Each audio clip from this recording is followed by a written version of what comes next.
Vocês estão felizes? Bom é servir a Cristo. E nós louvamos a esse Deus que um dia nos resgatou de um charco de lodo, não é mesmo? Então é motivo de alegria nós estamos aqui reunidos para adorar esse santo e bendito Deus, como foi cantado aqui essa noite, como foi entoado aqui os hinos que engrandecem o nome santo de Jesus. Meus irmãos, é sempre um prazer estar aqui com vocês, é sempre um prazer estar reunido com a família de Deus e poder trazer algo que o Senhor tem ministrado ao nosso coração através da sua palavra. E também sei que é uma responsabilidade muito grande. Acho que foi Lutero que falou isso, que a função mais importante da terra não é presidir um país, não é governar um estado ou ser um grande político, mas ser um ministro da palavra de Deus. Porque aqui eu tenho a responsabilidade de passar para vocês aquilo que Deus quer falar com vocês. Isso nos traz uma reflexão muito grande sobre a responsabilidade de ministrar o Evangelho. Essa é a função mais importante da terra. Deus vai falar conosco aqui, meu irmão. Isso é grandioso. O Evangelho é profundo e a gente não para analisar isso. Isso aqui nós estamos tendo uma oportunidade que muitos não conseguem ter, de ouvir a voz de Deus. Não é mesmo, pastor Paulo? Abrir a Bíblia, ter entendimento que essa mensagem aqui é importante para as nossas vidas. Muitas pessoas queriam ter isso, mas você é um privilegiado. Essa graça te alcançou, esse Deus te alcançou. Você não era merecedor, meu irmão. Isso é motivo de nosso coração estar alegre, de a gente sair da nossa casa no domingo, sabe? Poder cultuar a Ele, poder agradecer a Ele por esse dom imerecido, por essa graça imerecida. Amém? Então nós temos que estar aqui animados, avivados, porque Jesus nos alcançou. Amém? Glória a Deus.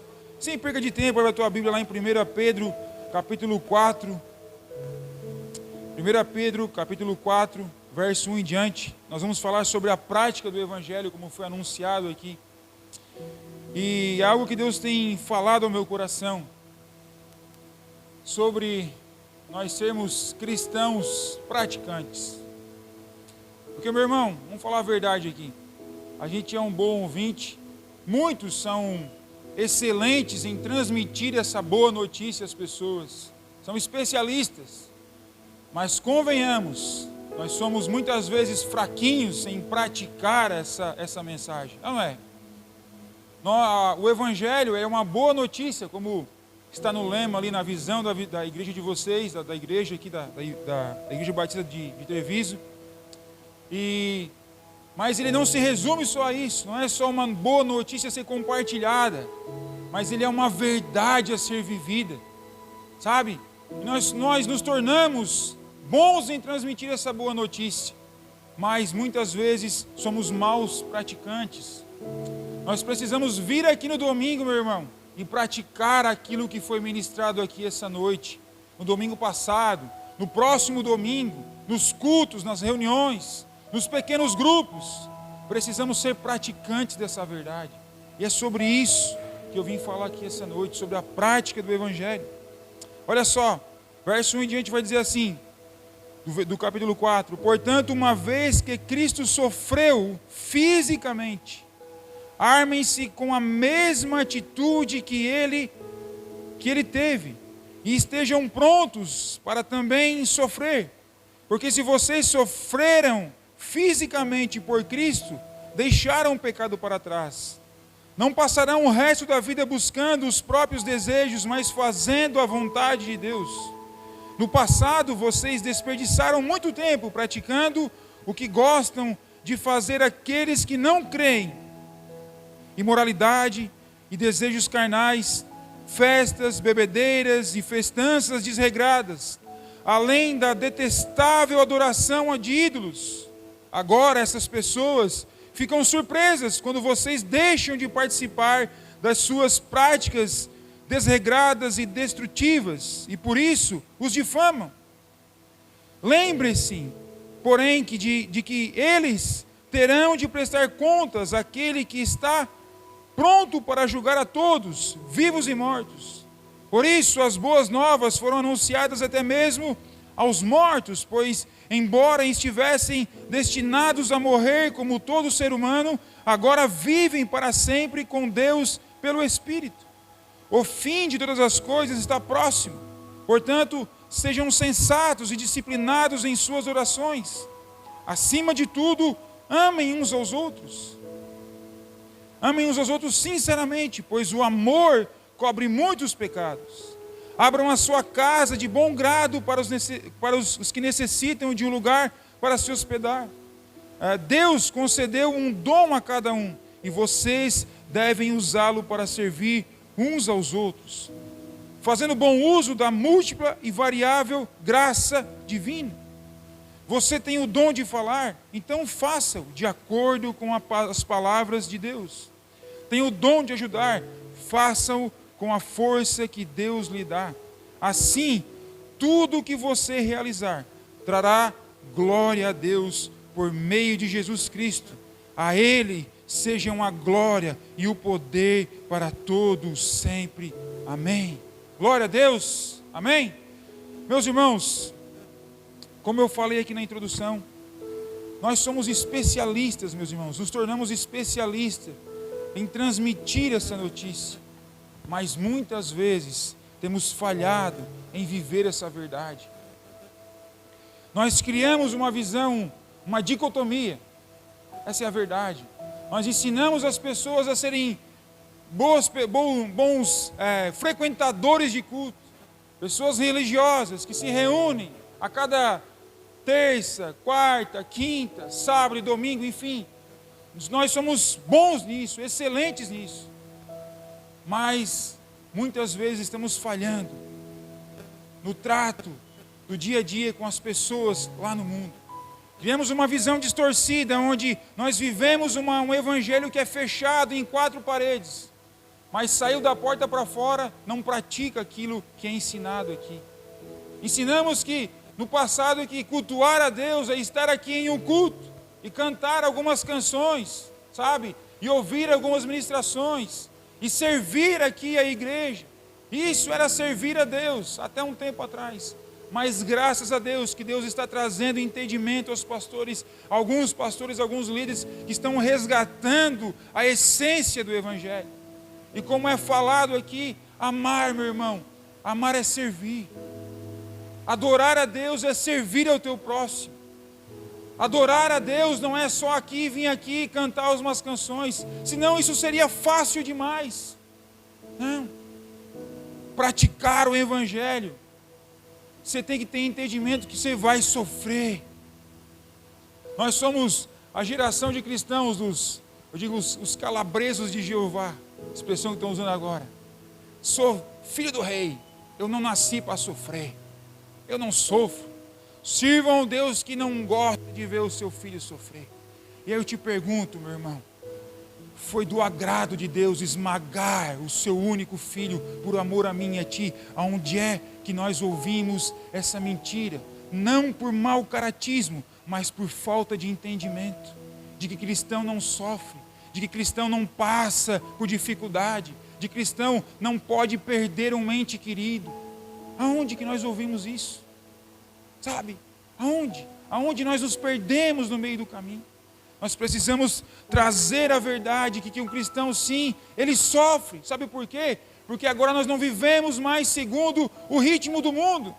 Nós vivemos na contramão do mundo. E o que Pedro está dizendo aqui no verso 1 é muito claro. Portanto, uma vez que Cristo sofreu fisicamente, armem-se com a mesma atitude que ele teve. E estejam prontos para também sofrer. Olha só. Aqui é uma sapatada na nossa cosmovisão cristã atual, de que um crente não sofre. E aqui nós não podemos atrelar só o sofrimento físico de uma perseguição, como sofrem alguns irmãos espalhados pelo mundo inteiro, até mesmo na nossa nação. Existem cidades que os cristãos são apedrejados, existem cidades no mundo onde que os cristãos não podem se reunir como nós. São mortos literalmente. Sim, mas aqui o que o escritor, o que Pedro está dizendo, não é esse só esse tipo de sofrimento. Olha a continuação do texto. Porque se vocês sofrem fisicamente por Cristo, deixaram o pecado para trás. Aqui ele traz a ideia de que nós estamos sofrendo porque nós abandonamos o pecado. Abandonamos os prazeres deste mundo. Então, meu irmão, eu quero dizer para ti, se você tem tomado alguma atitude que trouxe algum sofrimento ou alguma consequência para a tua família, baseada nos princípios que regem o costume cristão, nos princípios que a palavra de Deus ensina, e mesmo assim, isso trouxe um certo sofrimento para a tua vida, eu quero te dizer, você está no caminho certo. Se tu tomou uma decisão baseada no Evangelho, e mesmo assim, isso trouxe um sofrimento para ti, você está no caminho certo. Você está seguindo os passos de Jesus. Armem-se com a mesma atitude que ele teve. Estejam prontos também para sofrer. Porque dizer não para o pecado nos traz um sofrimento, sim. É difícil. Não podemos ser hipócritas aqui. Ninguém diz não para o pecado assim sorrindo. Quando estamos diante de uma situação que nós precisamos dizer não, e ela traz algum tipo de transtorno, algum tipo de perda para a nossa família, talvez uma escolha que nós temos que tomar entre o certo ou um benefício financeiro, quer dizer que a gente vai dizer o quê? A gente vai sorrir, dizer um não para uma proposta que fere os nossos princípios? A gente não vai dizer sorrindo, porque a gente sabe que aquilo ali vai trazer uma consequência. Talvez no trabalho, quando nós não aceitamos algo que é ilícito, e isso venha, talvez, perder o cargo que você exerce lá, aprenda, isso faz parte do sofrimento de um cristão. Está dizendo não para algo que é ilícito, é esse tipo de sofrimento. Mas, meu irmão, no Brasil, que é levado no jeitinho, e nessa visão, nessa cosmovisão errada, dessa dicotomia que somos cristãos apenas aqui, não somos cristãos no trabalho. E aí o resultado é uma sociedade totalmente caída e depravada. Pessoas que quando estão aqui são uma bênção. E aqui não estou falando só aqui da igreja, mas com o que envolve a igreja no geral. De que a gente sabe que existe. Quando se envolve com a política, quando se envolve, empresários, que muitas vezes, contratam os seus funcionários. E aí tem quantas pessoas que dizem, olha, eu trabalho qualquer um menos para crente, porque não paga. É ou não é? Porque é o jeitinho. Mas, meu irmão, nós temos que nos revestir da mesma coragem que Jesus teve para dizer não para as coisas que confrontam a nossa fé, que confrontam os nossos princípios. Nós não somos mais levados por emoção, nem por desejos. Não, Jonas, mas era meu sonho chegar nesse lugar, e para isso eu vou ter que ferir alguns princípios. Não, meu irmão, diga não. Diga não ao pecado, diga não à corrupção, diga não à imoralidade, confia no Deus que te chamou, esteja disposto a sofrer pelo Evangelho, porque se nós não estivermos dispostos a sofrer por coisas, por decisões do dia a dia, e se a perseguição chegar? E aí, meu irmão? E aí? Será que a gente vai estar disposto a sofrer fisicamente, literalmente? Por isso que nós temos que nos revertir com a mesma coragem de Jesus, que foi fiel em tudo. Satanás fez proposta para Jesus, eu vou te dar o mundo inteiro. E o que ele falou? Ele usou a própria palavra para refutar o diabo. E é assim que nós temos que seguir esses passos, olhando para Cristo, dizendo não para as propostas de Satanás. E ele não vai aparecer com um tridente para ti. Como dizia um presbítero que eu congregava, o cara de borracha não vai chegar para ti e vai te fazer uma proposta pessoalmente. Talvez ele apareça, mas não vai ser assim para todos. Ele vai aparecer para ti através de uma proposta que fere os teus princípios, mas ainda que tu venha sofrer por isso, esteja disposto a ser fiel como Jesus foi. Pratica aquilo que tu ouve aqui no domingo. Verso 2: não passarão o resto da vida buscando os próprios desejos, mas fazendo a vontade de Deus. Ei, como eu e você estamos tomando as nossas decisões na nossa vida? Como eu e você estamos tomando as decisões sobre as nossas carreiras, as nossas profissões? é só realizar o nosso sonho. Não, eu tenho um sonho para ser realizado, e aí eu vou tomar as decisões para que esse sonho seja realizado. Como tu estás tomando as decisões, como tu estás instruindo os teus filhos sobre o futuro deles, sobre o teu próprio futuro. Como tu estás, tomando as decisões sobre a tua profissão, a profissão que nós estamos escolhendo. Qual tem sido o norte da nossa vida? Olha só, não passarão o resto da vida buscando os próprios desejos. Deus te chamou, meu irmão, para cumprir a vontade de Deus. E não é só aqui. Cumprir a vontade de Deus não é só ser um pastor, um evangelista, um diácono, um ministro de louvor.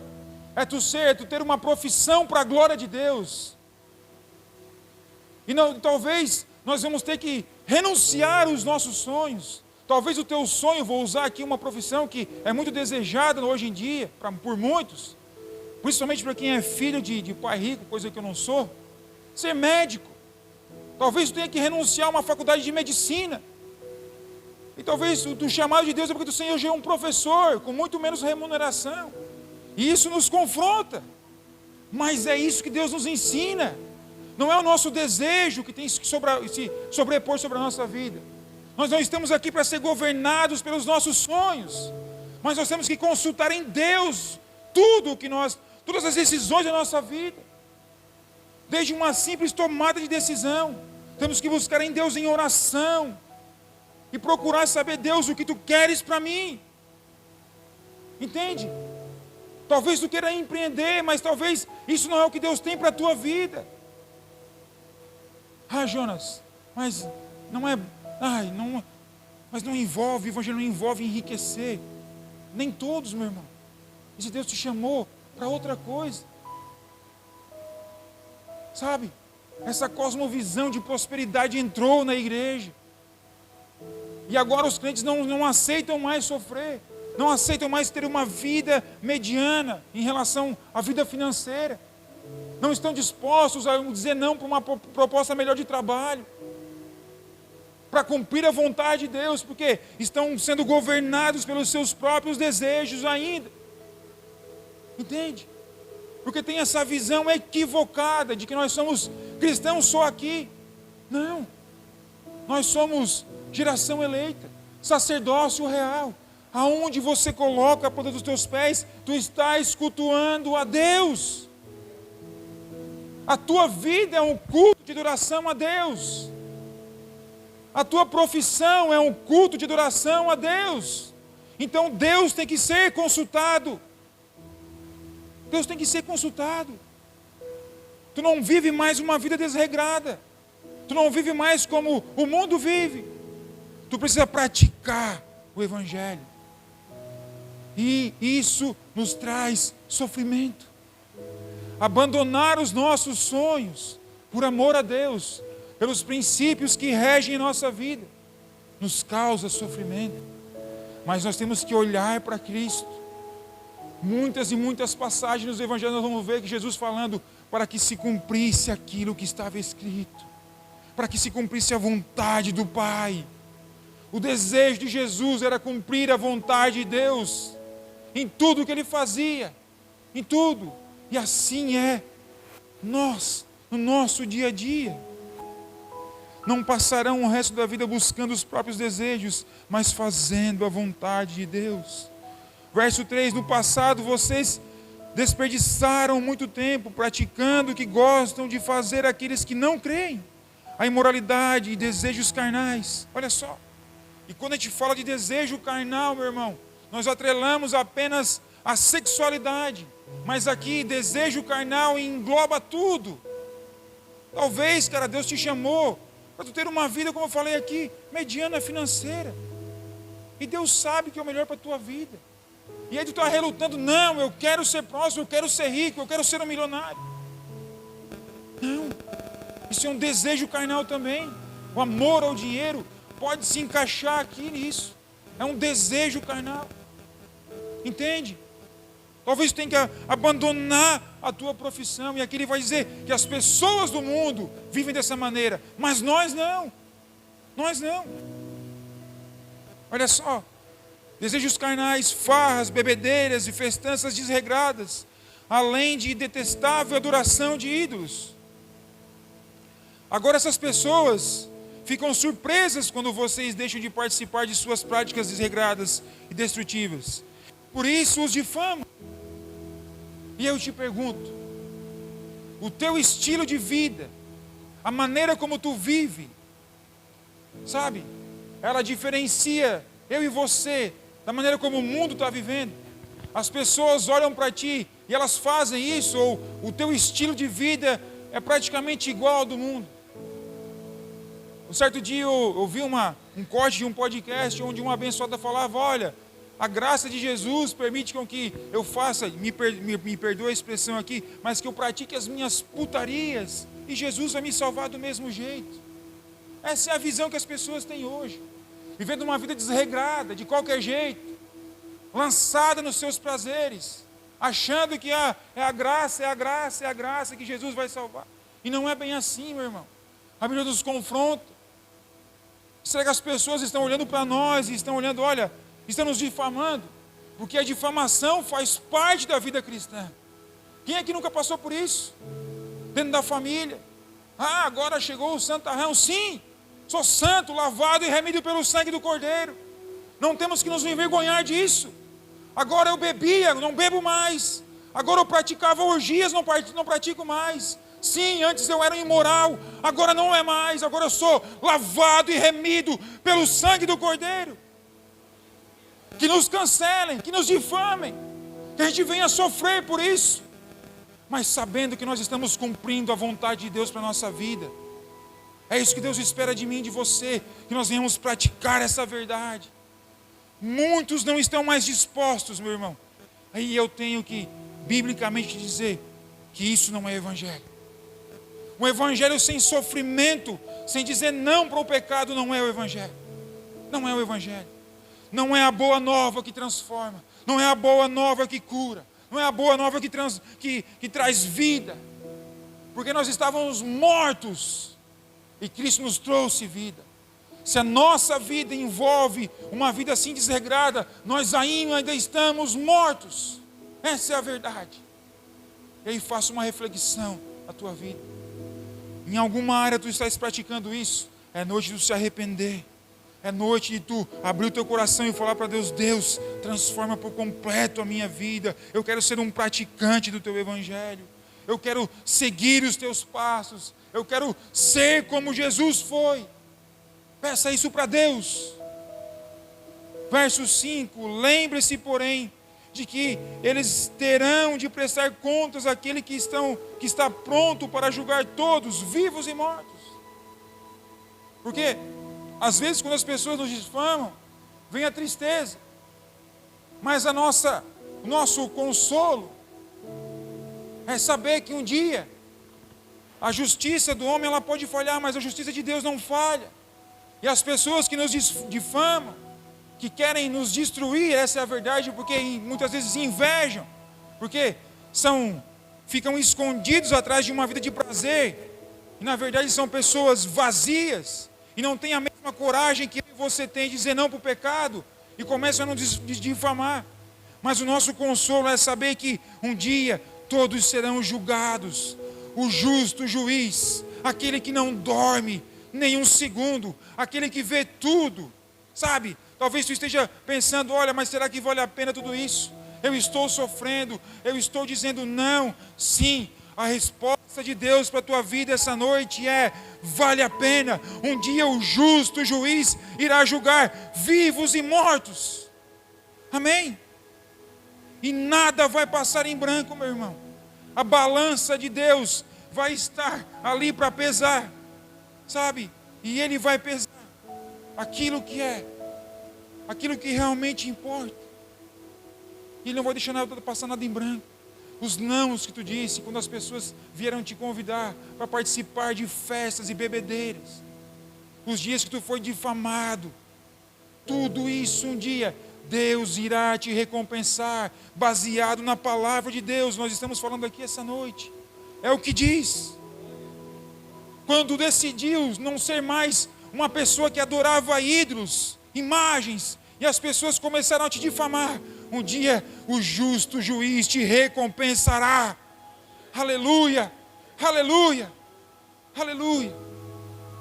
E as pessoas que estão ao nosso redor precisam conhecer essa boa nova, essa boa notícia que transforma, não só através do nosso discurso, mas através da nossa vida, que é uma vida que cultua, uma vida de adoração a Deus, uma vida que pratica o Evangelho. Amém? Deus irá julgar mortos e vivos. Por isso as boas novas foram anunciadas até mesmo aos mortos, pois embora estivessem destinados a morrer, como todo ser humano, agora vivem para sempre com Deus pelo Espírito. E aqui eu sei que é motivo de muita discussão, mas para mim é fácil de entender isso aqui. Aqui Pedro está dizendo, olha, aqueles que passaram por aqui, aqueles que já morreram, eles também precisaram ouvir isso. Porque quando Jesus voltar, quando os céus se abrirem e Jesus voltar, quando Ele vier governar essa terra, não vão ser julgados apenas os que estão vivos, mas talvez nós talvez já estivermos mortos, nós também seremos julgados. Aqueles que já morreram, isso que Pedro está dizendo aqui. Por isso que eles tiveram que ter, a mensagem precisou chegar até neles. E aqui cabe uma reflexão a mim e a ti. As pessoas precisam conhecer a Deus. Nós precisamos anunciar as boas novas. Nós precisamos praticar as boas novas, para que as pessoas possam conhecer essa verdade que chegou até a minha e a tua vida, que tem transformado a nossa vida. As pessoas que já morreram precisaram ouvir e também serão julgadas. Então, quando Jesus voltar, não vai julgar só os vivos. Se nós estivermos vivos, nós seremos julgados. Se nós estivermos mortos naquele dia, nós também seremos julgados. Por isso que não devemos viver uma vida em vão, porque nada passa desapercebido perante os olhos de Deus. Verso 7, o fim de todas as coisas está próximo, portanto, sejam sensatos e disciplinados em suas orações. Aí, alguns pensam, olha, mas isso foi falado há tanto tempo atrás, há quase 2000 anos isso foi falado, e nada aconteceu, nada mudou, Jesus não voltou. Às vezes eu estou ali, tem o mundo digital também das redes sociais, a gente começa, quando tem sempre algum assunto polêmico que envolve a volta de Cristo, logo aparecem os comentários, isso aí eles estão falando há 2000 anos e tal, e nada aconteceu. Mas a Bíblia nos alerta para isso, de que muitas pessoas já não acreditariam mais. Mas se estava próximo quando Pedro escreve essa carta, quase 2000 anos atrás, imagina agora, meu irmão. Agora é que nós temos que estar em alerta. Agora é que nós temos que ser sensatos e disciplinados em oração. Agora é que nós temos que praticar essa verdade, porque se estava próximo há 2000 anos atrás, agora nós estamos muito mais próximos ainda. Jesus está à porta. Jesus está às portas. Você crê nisso? Isso não é quase mais fácil, isso não gera mais empolgação em nós em saber que o nosso noivo está voltando. Mas é uma verdade e que muitos não acreditam mais. Jesus Cristo está voltando, está mais próximo do que nunca, e nós precisamos ser sensatos e disciplinados em nossas orações. E aí tem uns infiltrados, servos do diabo, que começam a dizer, olha, não precisa mais orar, não precisa mais se reunir nas casas para orar. Meu irmão, aonde é que está escrito isso? Pedro está sendo muito enfático aqui, sensatos e disciplinados em suas orações, porque Jesus Cristo está voltando, o fim dos tempos é próximo. Entende? Não tem como ter uma vida cristã e não praticar uma vida de oração. Não tem. E, meu irmão, não existe desculpa para orar, para não orar. Porque Jesus rasgou o véu. Todo aquele ritual. E aí, vou voltar lá atrás no início. Aí entra aquela visão de que oração parece que só é válida na igreja. Não, está no trabalho, meu irmão, converse com Deus. Está no carro, conversa com Deus. Está andando de moto, fechado no capacete, conversa com Deus. Sabe? Não tenho tempo de orar, não tenho tempo de falar com Deus. Mentira. Está vivendo uma mentira. Porque Deus está ali junto contigo. Ele é o Emanuel, Ele é o Deus conosco. Ele está ali contigo, caminhando do teu lado. Aliás, Ele habita no meu e no teu coração através do Espírito Santo. Isso, e saber disso parece que não alegra mais o nosso coração. Saber que o Deus Criador habita num coração pecaminoso como o meu e o teu. O Deus que é santo, que é puro. O Deus que fez todas as coisas. Ele está aí, meu irmão. Então, que desculpa tu tem para não ser disciplinado em conversar com o teu Criador, com o teu Salvador? Aleluia! Que desculpa tem? Não consigo estar nas reuniões de oração da igreja. Ora em casa. Ora no trabalho. Ora.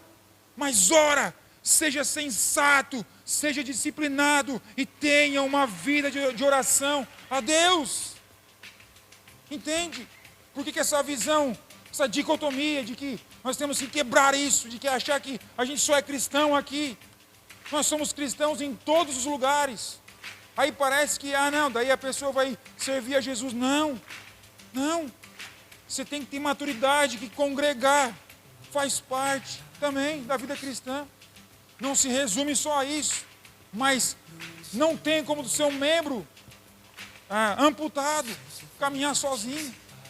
Entende? Você é um membro quando você está unido ao corpo de Cristo. Mas também não temos que colocar uma cerca e achar que as pessoas só adoram a Deus aqui dentro. Não. Isso aqui é extensão da nossa vida. Isso aqui, essa reunião aqui, é uma extensão da nossa reunião de família. A igreja é a extensão da nossa casa. Ela faz parte, mas ela é uma extensão da nossa casa. Não tem como viver uma vida dupla. Então, nós somos cristãos 24 horas. Nós praticamos o Evangelho, nós temos que praticar o Evangelho 24 horas por dia. Amém? Todas as nossas ações, tudo que a gente faz é para a glória de Deus. Quer comais, quer bebais, façam tudo para a glória de Deus. Meu irmão, isso é lindo. Quando você está lá comendo com a sua esposa, você está lá comendo com o seu filho, quando você está lá reunido em família, até mesmo com os teus familiares que não são cristãos, você está cultuando a Deus, porque a família é a instituição mais sagrada que Deus fez. Sem família não existe igreja.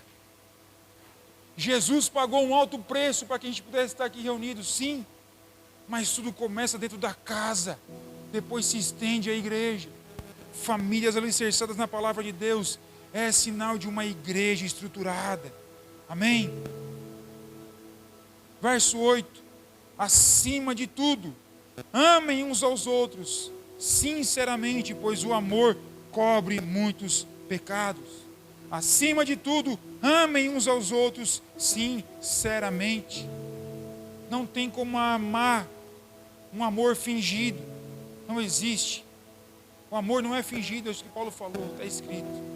Não tem como dizer que tu ama, não, amo, mas não. O amor ele não tem ciúme. O amor, ele não pede nada em troca.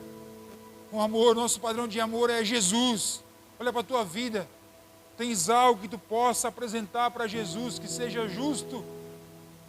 Tens algo na tua vida que tu pode falar para Deus, olha, isso aqui, eu sou digno de ser salvo por isso e por aquilo.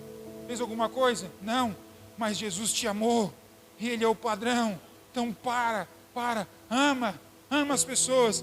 Mas me feriu, eu sei que não é fácil, ainda a parte do sofrimento, meu irmão. Isso é sofrer por Cristo. Não consigo amar aqui porque é meu irmão. Aí Jesus falou, ama o teu inimigo. Então ama ele como teu inimigo. Não tem desculpa para não amar. Não é só amar o gente boa. Não é só amar o teu pastor, o teu irmão. Não, nós temos que amar até mesmo as pessoas que são totalmente contrárias à nossa visão de vida. Mas nós vivemos num país, meu irmão. E aqui, não interprete errado, mas um país que, sabe, que pela política está se degladiando, e é bom mesmo que haja divisão, para que a gente comece a perceber, e Paulo fala isso lá em Coríntios, que é bom que haja divisão no meio de vocês, para que possa separar quem é justo e quem não é. Claro que ele está falando sobre a igreja, mas a gente é um princípio que a gente pode aplicar na nossa vida também. Mas isso não quer dizer que a gente tem que odiar as pessoas, porque pensam de maneira diferente. de uma visão política, mesmo que idolatram um bandido, um safado, mesmo que tenham ele como um herói. Mas, meu irmão, eu e você, como igreja, precisamos amar até esses atribulados, essa é a verdade, como nossos inimigos. Entende isso? Nós precisamos amar sinceramente, sem ressalvas. Porque olha só, pois o amor cobre muitos pecados. E aqui eu quero trazer uma frase que eu escutei outro dia. Deus é amor, mas o amor não é Deus. O amor não tolera pecado, meu irmão. Sinônimo de amor não quer dizer que a gente vai aceitar, sabe, qualquer coisa. Aceitar o pecado no meio da igreja. Nos tornarmos uma igreja inclusiva, como é a palavra hoje. Não.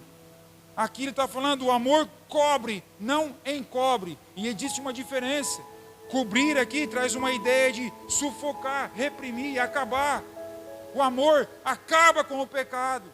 Se eu e você amarmos sinceramente, muitas pessoas serão curadas. Entende isso? Muitas pessoas serão perdoadas por Jesus, pelo nosso ato de amor. Se nós amarmos sinceramente, as pessoas serão salvas. Ah, mas quem salva é Jesus. Mas esse é o modo operante de Deus. Eu e você somos agentes desse evangelho. Eu e você fazemos parte do plano de salvação para as pessoas que ainda não conheceram Jesus. Tu é a ferramenta que Deus vai usar. É por isso que eu e você temos que amar sinceramente, sem ressalva. Amar, até mesmo os nossos inimigos. A referência é Jesus. Pai, perdoa, porque eles não sabem o que eles estão fazendo. Não existe desculpa, meu irmão. Jesus passou por tudo que eu e você passamos. Dificuldade financeira, tu acha que Jesus não passou? Tentações, sabe? Pecados, acho que Jesus não passou? Tudo. Mas o estilo de vida é diferente, mas o princípio é o mesmo. O mal do mundo sempre foi o pecado e sempre vai ser. Jesus passou por tudo, e Ele passou, justamente por isso é o que em Hebreus vai dizer, para que nós pudéssemos olhar para Ele como nossa referência. Ele é nossa referência, uma desculpa. Jesus amou o inimigo, amou sinceramente eu e você, sem ressalva nenhuma, sem pedir nada em troca. Pessoas vão entrar aqui, meus irmãos, sabe, sem referência de amor nenhuma. Pessoas que não tiveram um contato paterno. Pessoas que vão entrar aqui, sabe, destruídas, a família destruída. E eu e você precisamos amar. E lá fora também. Talvez o teu vizinho não tenha referência nenhuma de amor. Talvez a vida dele seja uma vida amargurada. Você tem que ser a referência de amor para o teu vizinho, para o teu colega de trabalho, para o teu colega de escola, de faculdade. Nós somos a referência de amor, que o mundo precisa olhar e falar assim: eu preciso ser igual ao pastor Paulo, eu preciso amar como esse homem ama, eu preciso ter uma vida como ele tem. O nosso país, para ser transformado, aqui entenda o que eu vou falar aqui essa noite, não precisa de um político ou, sabe, de um salvador. O que nós precisamos é de uma igreja que ama sinceramente, que esteja disposta a sofrer pelas pessoas. É disso que o Brasil precisa, é disso que essa cidade precisa para ser impactada pelo Evangelho. E aqui, um excelente lema que o pastor escolheu: amar é servir. Aí se resume tudo. Como eu faço para amar? Sirva o teu próximo. Sirva o teu próximo. Ainda que te custe alguma coisa, sirva a ele, como Jesus serviu a nós todos. O amor cobre muitos pecados. Abra a sua casa de bom grado para os que necessitam de lugar para se hospedar. Já caminhamos para o final. Abram a sua casa de bom grado para os que necessitam de lugar para se hospedar. Meu irmão, aquela frase que muitos de nós às vezes falamos: eu não gosto de receber muita gente na minha casa, isso ficou no passado. O Evangelho, na prática, envolve tu abrir a tua casa para as pessoas que necessitam, para aquelas pessoas que precisam ser curadas, aquelas pessoas que talvez elas precisam de uma referência como pai, como mãe. Tu precisa, como um cristão praticante, como um evangélico praticante, abrir a porta da tua casa. Nós, como cristãos, precisamos ser hospitaleiros. E aqui eu quero trazer um elogio a vocês. Abraçam essa visão que o pastor está tendo dos piqueniques que vocês estão fazendo, se reunindo como família. Sabe? Talvez você não saiba, mas talvez o camarada que vai chegar aqui não tenha referência nenhuma de família. E quando nós abrimos a nossa casa, ali aquela ferida pela uma paternidade que não foi presente na vida dele vai ser curada. Quando tu abre a tua casa para as pessoas que necessitam, as pessoas vão ser curadas. Não é só através da palavra de Deus. Isso fica claro lá na passagem dos discípulos de Emaús. Jesus faz um excelente sermão e nada acontece. Quando Jesus parte o pão, eles percebem quem é Jesus, e aí o coração deles arde. E assim, por acaso nós não percebemos que era Ele? No partir do pão, num momento de comunhão, eles abriram os olhos dele. O coração deles foi curado, não foi através de um sermão de Jesus, mas foi através de um ato de comunhão. Então abra as portas da tua casa como um evangélico praticante, como um cristão praticante, porque isso faz parte da nossa vida. Parece que não faz muito sentido talvez para ti, que teve uma família estruturada, uns pais presentes, mas para quem nasceu de um lar destruído, entrar numa casa onde os pais amam os filhos, um ambiente que é regado por amor, regado por afeto, regado por comunhão, essa pessoa é curada. Essa pessoa tem uma referência. Eu vou fazer isso na minha casa também. Isso faz parte da vida do cristão. Então, se tu és um cristão que tem ainda no teu vocabulário, eu não gosto muito de receber pessoas na minha casa, comece a mudar. Porque faz parte da nossa vida abrir a porta das nossas casas para os nossos irmãos, principalmente para os mais necessitados. Não só financeiramente, mas para aqueles que precisam curar as suas almas. Então seja intencional, meu irmão. Observe o teu irmão que está sentado do teu lado. Observe o irmão que frequenta a igreja contigo. Se ele está meio atribulado, se tu sabe que está precisando sentar num momento de comunhão contigo, chama ele para tomar um café na tua casa. Desenvolva amizade. Seja hospitaleiro com os teus irmãos na fé. É isso que Pedro está dizendo. Um evangelho que é praticado, isso faz parte da vida cristã. Mas eu não quero abrir a minha casa para qualquer um. Concordo. Mas é por isso que a gente se reúne aqui. Você vai observando se o cara realmente quer ser transformado. Se ele realmente está ali disposto a mudar. Está meio atrapalhadinho, chama, não, vem cá. Se tu és um pouco mais, principalmente os que são mais maduros, vem cá, vamos sentar junto, vamos tomar um café. Seja amigo, seja hospitaleiro. Isso faz parte. Isso que uma família faz, meu irmão. Tem ressalva lá. Eu costumo dizer, a gente não tem que convidar aquele crente para vir na igreja. Eu não convido a minha esposa para ir para casa, ela faz parte da minha família, eu também não sou convidado para ir para a minha casa. Entendeu? Então, abra as portas da tua casa, seja família, crie um ambiente familiar, abrace essa ideia. Não pense que, esse negócio de piquenique aí não tem nada a ver, esse negócio de comunhão aí, isso não faz parte, não, isso aí é besteira. Não, meu irmão, está aqui, palavra. Jesus pregava e depois o fazia o quê? Comia. Isso faz parte da vida cristã, não é? Coisa boa, maravilhosa. Depois ceava. Olha, e quando ele naquela passagem lá que Judas reprime ele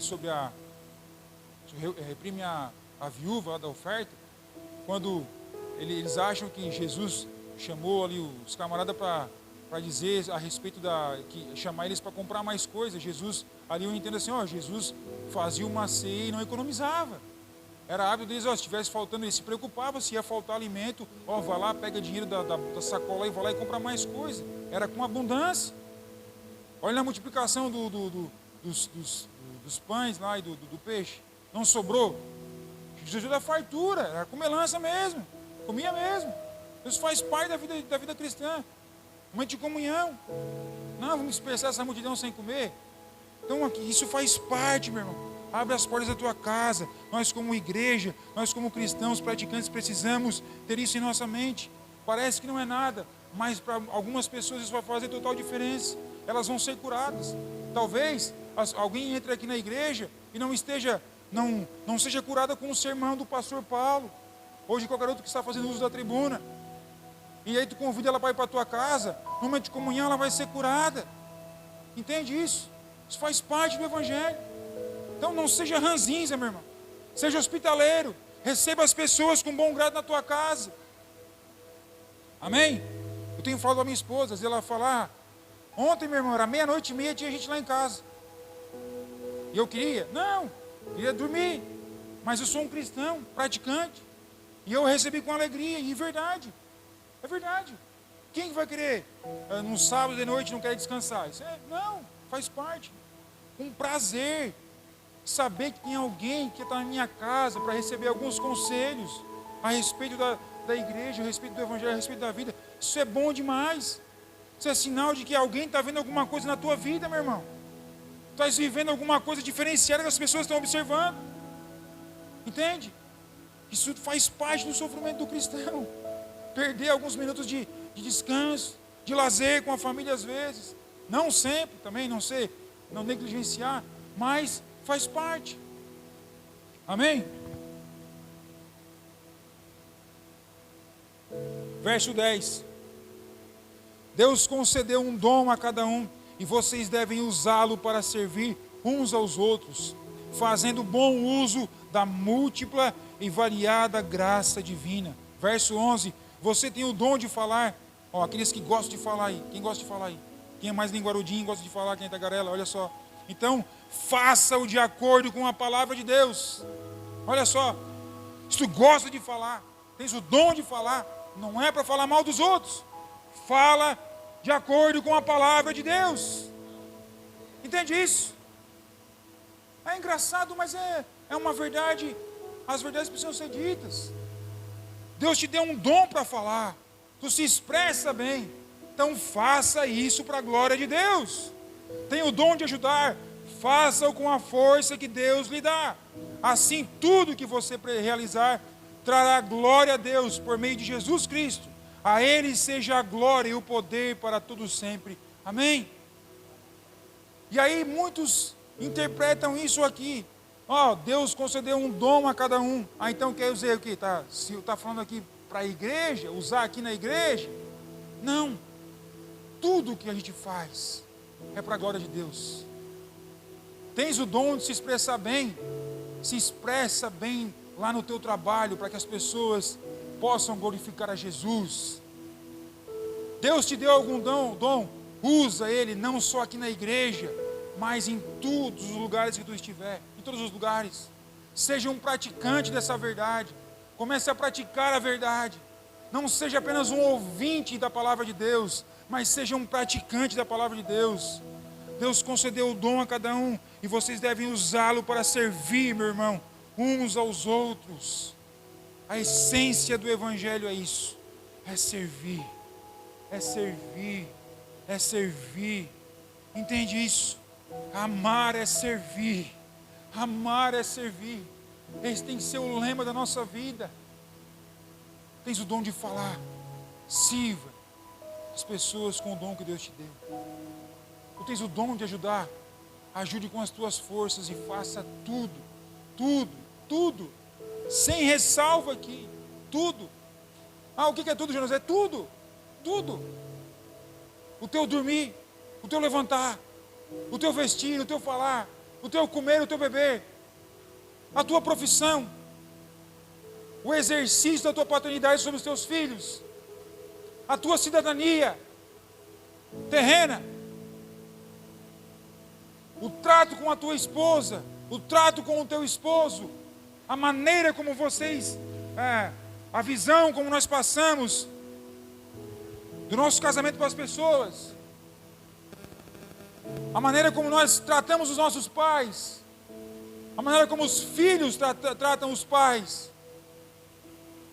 tudo, façam tudo para a glória de Deus. E Jesus, olha só, e Jesus Cristo, a Ele sejam a glória e o poder para todo sempre. As pessoas vão olhar para ti, meu irmão, como alguém que pratica o Evangelho e vão glorificar a Deus. Ali vai alguém que teve a vida transformada por Jesus. Eu preciso transformar a minha vida. Eu quero servir esse Deus que esse camarada está servindo. É isso que as pessoas precisam ver em nós. Não é o nosso discurso eloquente, não é o nosso fervor espiritual mentiroso, que quando sai daqui é um péssimo marido, quando sai da igreja é um péssimo pai, é um péssimo pagador, é um péssimo cidadão, não é exemplo em nada, e quando está aqui, xaramaná e coisa arada. Isso é uma mentira, isso é farisaísmo. Nós estamos no meio de uma discussão, até mandei para o pastor sábado passado. Isso, essa ideia, essa dicotomia é tão clara na igreja brasileira e ficou evidente agora, nas últimas semanas.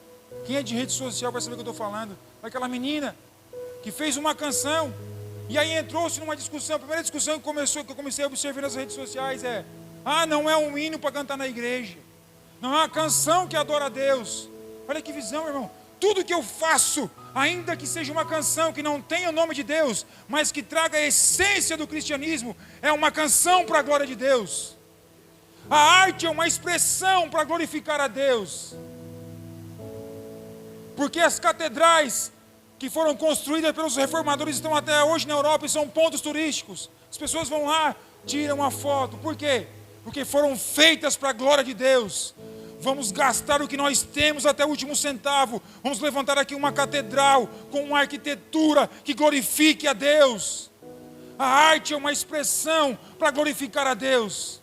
E nesse evangelho de fariseu, como fala a canção, onde as pessoas separam o que é santo, o que é mundano, uma vida separada, não tem o entendimento de que através de uma canção que talvez não tenha o nome de Deus, seja algo para a glória de Deus. Porque ensinamos durante séculos e dezenas de anos uma mentira de que nós temos uma vida dividida, de que aqui é um lugar de adoração a Deus, de como saímos da porta e não adoramos mais a Deus. E talvez nos últimos anos nós estamos vendo surgir talvez uma artista que seja para a glória de Deus, que não cante as canções que nós estamos acostumados na igreja, que não são canções que nós vamos cantar dentro de uma igreja, mas que nós podemos escutar e trazer para a nossa vida alguma reflexão e mudar alguma coisa. Não é verdade? Olha lá aquela música do Renato Russo, eu acho que é Renato Russo. Tem mais Bíblia do que muito hino que é cantado dentro da igreja, meu irmão. É preciso amar as pessoas como se tivesse amanhã, isso é uma mentira. Mas o cara é um depravado. Tudo bem, mas enquanto não tinha um cristão para fazer isso, Deus usou uma treva para falar com as pessoas. Não é? Isso nos choca às vezes, mas quando não tem ninguém, meu irmão, Deus vai usar quem tem. E aí ficamos nisso. Isso escancarou a nossa meninice, a nossa falta de maturidade, porque existe uma visão que nós, quando estamos fora da igreja, exercendo uma função, não, lá é o meu trabalho secular. Só sou pastor quando eu estou na igreja. Só sou presbítero quando eu estou na igreja. Secular e igreja. Isso é errado, isso é antibíblico. Quer comais, quer bebais, façam tudo. E aqui, tudo que vocês fizerem, o dom que Deus deu para vocês, façam tudo para a glória de Deus. Para a glória de Deus. Amém? Pode se colocar de pé. Eu só vou fazer uma oração agora no final. Reflita sobre isso, meu irmão. Sai daqui essa noite pensando em ser um cristão praticante. Sai daqui essa noite com o desejo no coração de praticar a mensagem que você ouve no domingo. E saiba que tudo que você está fazendo, o dom que Deus te deu, fora da igreja, você também está cultuando a Deus. Você também está praticando o Evangelho. Amém? Glória a Deus. Posso orar? Então eu quero te convidar, meu irmão, a tu meditar na tua vida e pedir para que Deus nos dê sabedoria, para que a gente possa usar os dons que Deus nos deu para a glória de Jesus. Que as pessoas, quando olharem nós no trabalho, quando a gente estiver passando pela rua, no nosso andar, no nosso falar, no nosso modo de viver, no nosso modo de criar os nossos filhos, no nosso modo de se relacionar com a nossa esposa,